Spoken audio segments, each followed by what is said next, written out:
Tapi kenapa ya kalau hampa itu malah nyeremin? Karena kita nggak tahu ada apa di situ. Karena kayak mereka itu kayak menyembunyikan dari luar. Kalau kita masuk ke daerah situ, takutnya adalah kita ditarik.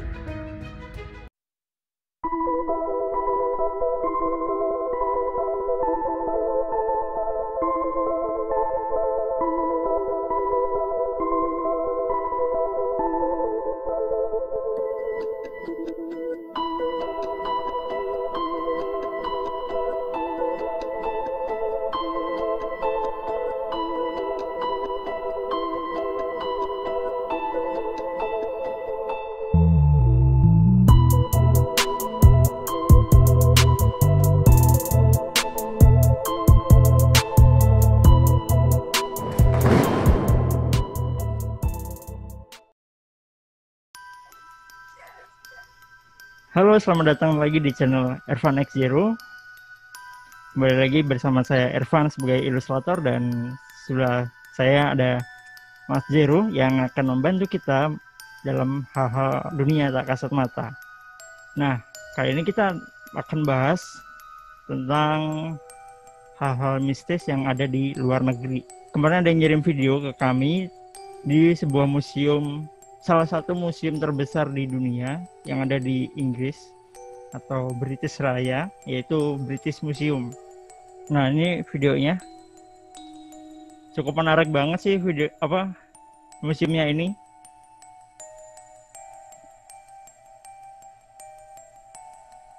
Ada mumi gitu. Ini kayaknya bagian mumi dulu ini ya.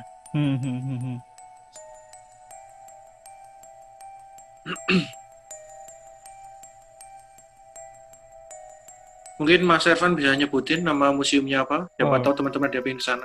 Iya, ini nama museumnya adalah British Museum. Dia terletak di kota London dan merupakan salah satu museum tertua di dunia, tertua dan terbesar. Jadi banyak banget peninggalan sejarah dari seluruh benua. Jadi nggak cuma di Eropa aja, termasuk di Asia, Afrika, kayak gitu.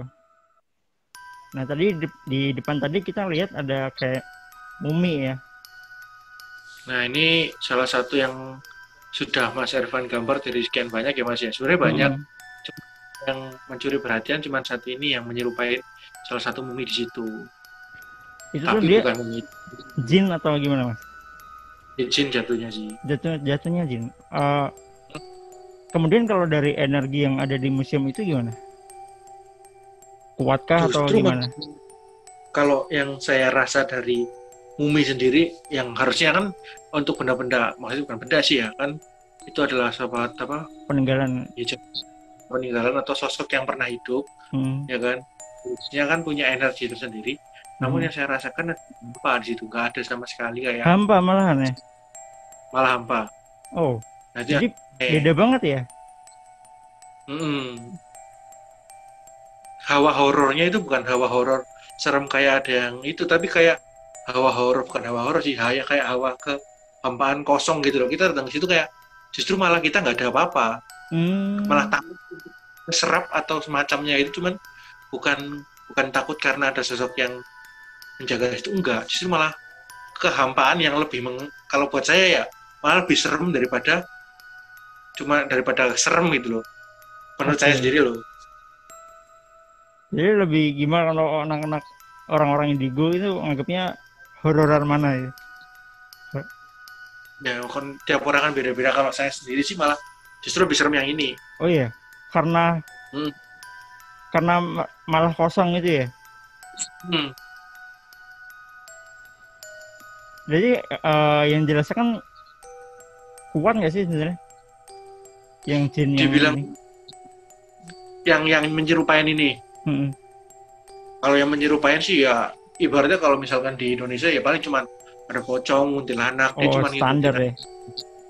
Standar. Cuman karena wujudnya mereka yang kayak gitu jadi kelihatan serem, padahal ya biasa, itu cuma jin-jin yang nyerupain, yang buat nakut-nakutin orang aja.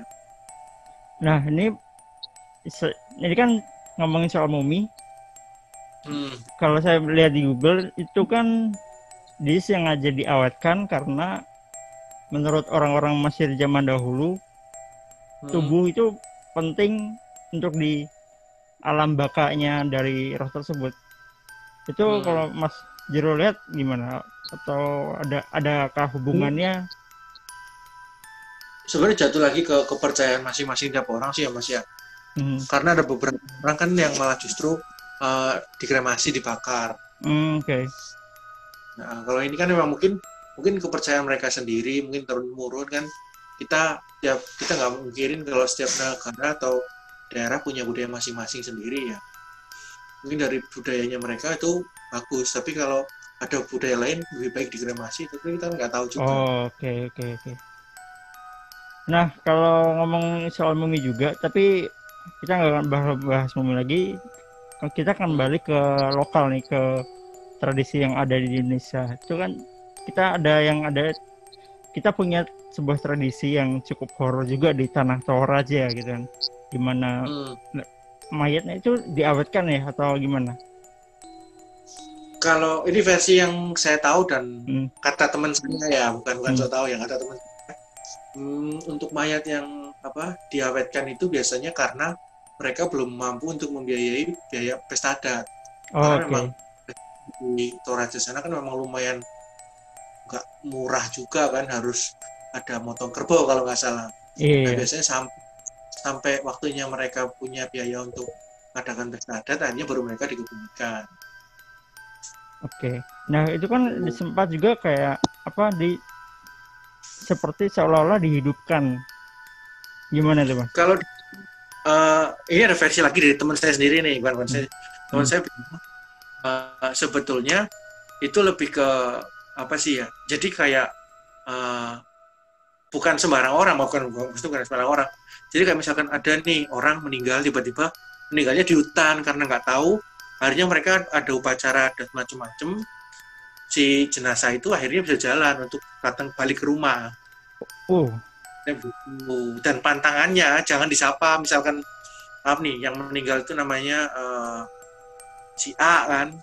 Nah, tiba-tiba si A ketemu tetangganya dipanggil "Hei A" gitu. Kalau dia dipanggil begitu, katanya langsung jatuh lagi jenazahnya, terus ya nggak bisa jalan lagi, jadi meninggal di situ gitu.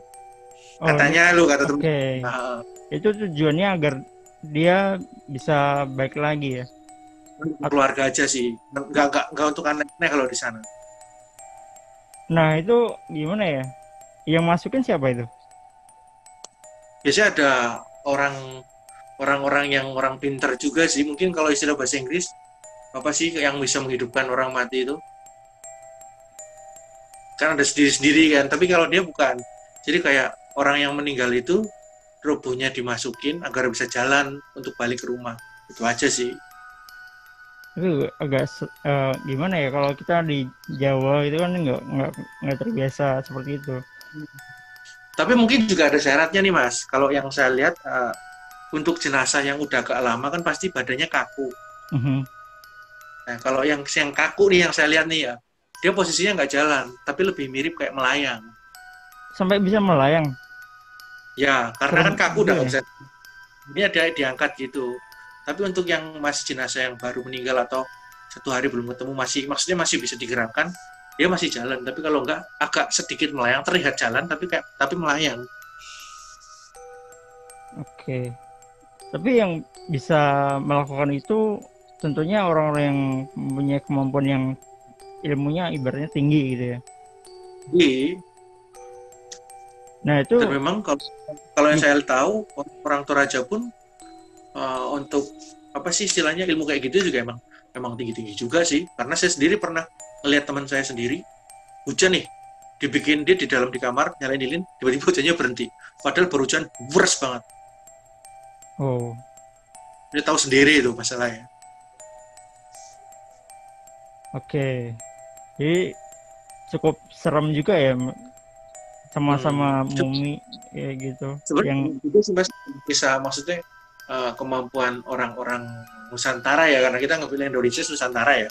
Orang Nusantara sebenarnya kemampuannya banyak yang bagus, cuman karena salah penggunaan akhirnya kemampuannya bukannya lebih baik, malah kadang menurun, bahkan bisa sampai hilang karena tidak memanfaatkannya dengan benar.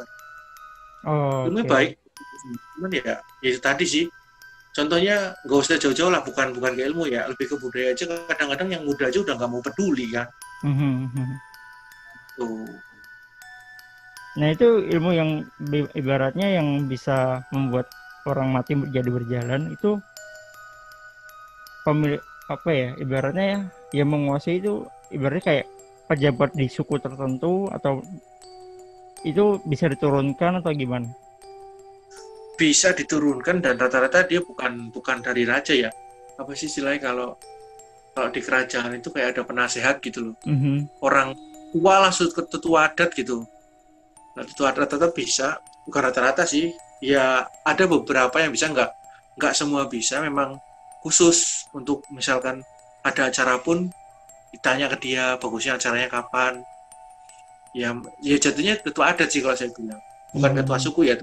Oh, ketua Adat. yang dituakan di daerah tersebut gitu. Tapi nggak ada apa syarat-syarat khusus gitu. Dia orangnya harus orang apa kayak gitu. Sebenarnya kalau istilah orang Jawa gitu kan pulung ya Mas ya. Oh, Bisa jatuh ke siapa yang cocok dan ilmunya pas untuk di badan dia bisa dapat. Jadi tidak harus apa ya, tidak melulu keturunan dia. Oh. Enggak. Oke. Ya hampir mirip sama anak-anak indigo. Bisa juga bapak punya indigo, anaknya nggak indigo karena memang bukan dipilih. Ya satu juga. Oke, itu teman-teman pembahasan kita untuk episode hari ini tentang mumi. Yang kita rasakan dari museum tersebut malah justru hampa ya Mas? Hampa, kalau yang saya rasakan hampa. Tapi kenapa ya kalau hampa itu malah nyeremin? Karena kita nggak tahu ada apa di situ. Karena kayak mereka itu kayak menyembunyikan dari luar. Kalau kita masuk ke daerah situ, takutnya adalah kita ditarik. Nah, itu takutnya.